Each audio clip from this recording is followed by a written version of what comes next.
Öğrencilik yıllarımda en çok yaptığım, adeta bizim evi sırtında taşıyan bir yemek yapacağız. Ocağın ısısı en güç şekilde yanıyor. En büyük ocağın gözündeyim. Çelik tava kullanıyorum.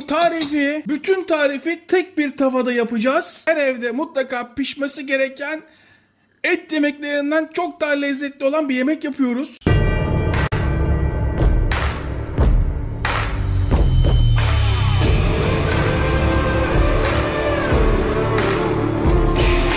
İki patatesle tarife jet gibi başlıyorum. Öğrencilik yılları deyince yarıda bıraktım.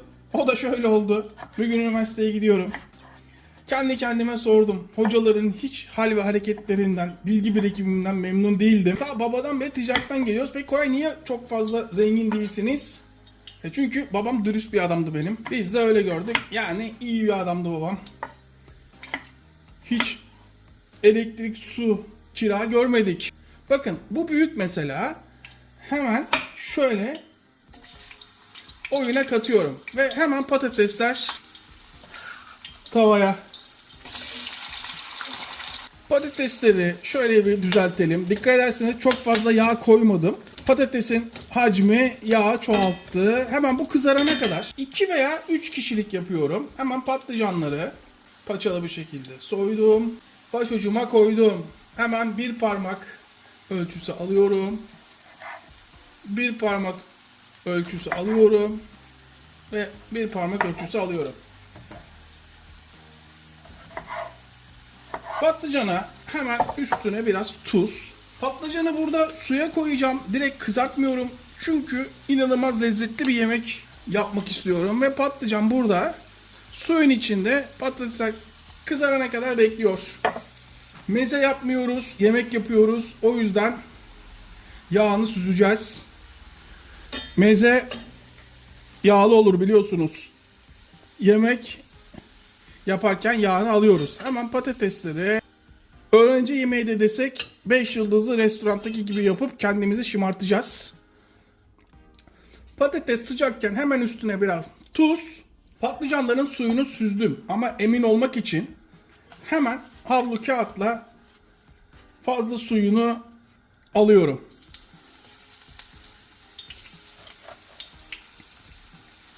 Fazla suyunu al. Fazla suyunu al. Hemen patlıcanlar oyuna. Patlıcanlar küçülünce yağın yeterli olduğunu hep beraber görüyoruz. Eğer evdeyseniz fazla yağ kullanmadan yapmanızı tavsiye ederim. Ama iş yeriyseniz fazla yağ kullanmanızı, bol yağda kızartmanızı tavsiye ederim. Tam bir ters ilişki var burada. Kar amaçlı düşünüyorsunuz. Evde az yağ, iş yerinde fazla yağ.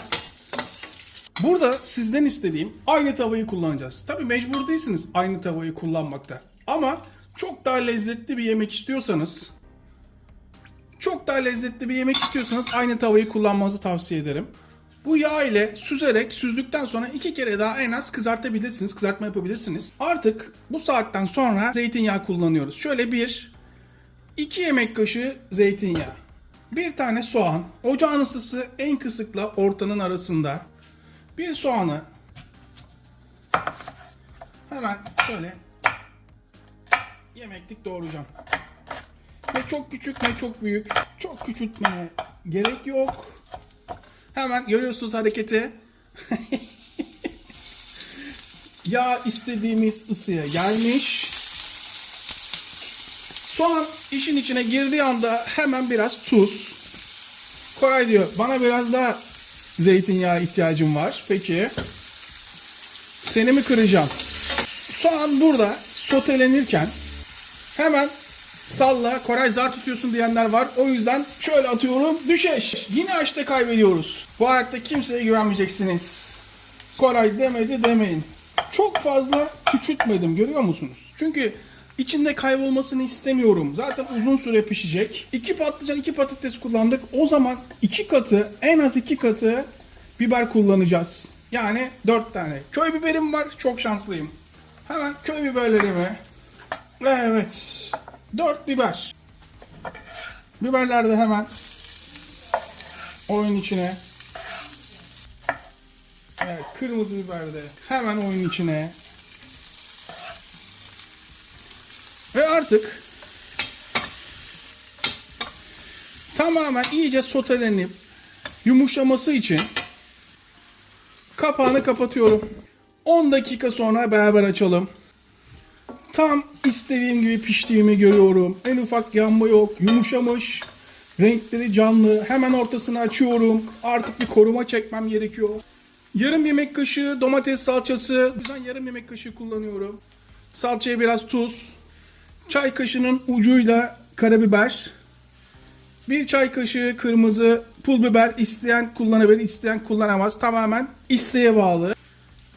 1 çay kaşığı kırmızı toz biber. Bunu mutlaka kullanıyoruz. Şimdi hemen ortada salçayı öldürüyoruz. Daha sonra yavaş yavaş yemekle birleştir. Artık koruma çekiyoruz. Salça kullandığınız zaman dolapta yemeğiniz çok daha uzun bekler. Ertesi günde, bir sonraki günde yiyebilirsiniz. Tamamen karıştırdıktan sonra devam ediyoruz. Benim domateslerim küçük olduğu için hemen 5 tane domates kullanacağım. Büyük olsaydı 2 tane, orta olsaydı 3 tane. Şimdi bir tanesini lezzet ufak detaya saklı, unutmayın. Sadece ortadan 4'e bölüyorum. Tamam mı? Daha sonra bunu köşeye ayırıyorum. Bu köşede sırasını bekliyor. Diğerlerini sadece ortadan 2'ye ayırıyorum. Sadece ortadan 2'ye ayırıyorum. Herkes ayağa kalksın. Saygı duruşu. 2 Dünya Savaşı, 1 Kurtuluş Savaşı görmüş rendemin en kalın tarafıyla domatesleri rendeledikten sonra bir tanesini ayırdım. Unutmayın. Fakat domatesi şu anda eklemiyoruz. Dikkat edin. Rendelediğimiz burada. Kestiğimiz domates burada. Unutmayın. Şimdi artık sıra önceden kızarttığımız patateslerde. Koray, patlıcanı da katalım. Hayır, patlıcanı katarsak patlıcan erir, içinde gider. Bütün verdiğimiz emek boşu boşuna gider. Yapmış gibi gözükürsünüz. Herkes de yer, güzel olmuş der ama parmaklarını yemez. Devam. Artık sıra domatesde. Domates işin içine girdiği anda hemen şeker. 1 çay kaşığı şeker. Lezzetlenmesi için asitini alsın falan diye değil. Tamamen bir şehir efsanesi o. Karıştır. İşte bu. Domatesleri bakın kabuğunu soymadan, hiç kabuğu soymamıza gerek yok. Neden Koray bunu rendelemedik? Lezzet ufak detayda saklı. Bardak kullanalım. Kafalarda soru işareti kalmasın. Murat Kolbaşı hala beni bulacak. Biz diğer kanalı bıraktık. Delikanlıysan bu kanalda bul bizi. Şimdi hemen şöyle yarım, bak fazla değil, yarım su bardağı sıcak su. Kapağını kapatıyorum. 10 dakika sonra beraber yine açabiliriz. Artık patlıcanları ilave edebiliriz. En son ilave ediyoruz çünkü patlıcanların içinde kaybolmasını istemiyorum. Şöyle son bir kez karıştırıyoruz. Ve hemen kabuklarını almadığımız domatesin kabuklarının kendi kendine attığını görüyoruz. Belki de tarifin en önemli yerine geldik. Hemen bu arada Murat Kolbaşı, seni unuttum zannetme. Burası mutfak. Kıracağız, dökeceğiz, keyfimize bakacağız. Bütün stresimizi atacağız. Ben kafamı dağıtmak için yapıyorum. Arada da yaptığım yemeği çekiyorum. Faydalanmak isteyen, hoşuna giden yapabilir. Gece 3 bir vampirin tarif defterinden bildiriyorum. Dracula Koray. Kaynamaya başladığı anda altını kapatıyorum. Bir 5 dakika kendine gelsin, tadacağız. Artık tabaklayabiliriz. Esnaf tabağı büyüklüğünde yapacağım. Evet. Şunun lezzetsiz olma şansı var mı? Tabii isteyen daha sulu yapabilir. Evet. Nasıl gözüküyor? Bana sorarsanız tablo gibi. Michelangelo, Da Vinci, Picasso. Ali Koç kalkın ayağa. Ustanız geldi. Evet, şunun bir tadına bakalım. Ne dersiniz? Size kötü bir haberim var. 3 parmak tekniği yapamayacağız. Ekmek kalmamış. Darbe yedik. Ama açın ağzınızı. Şöyle bir tadına bakalım. Nasıl gözüküyor? Açın ağzınızı. Şunun bir tadına bakın bakalım. Biraz da öğrencilerin mutlaka yapması gereken. Ya Koray, biberin fiyatı ne kadar oldu? Patlıcanın fiyatı ne kadar oldu? Öğrenci nasıl yapsın? Bu yemek artık ucuz değil falan diyenler.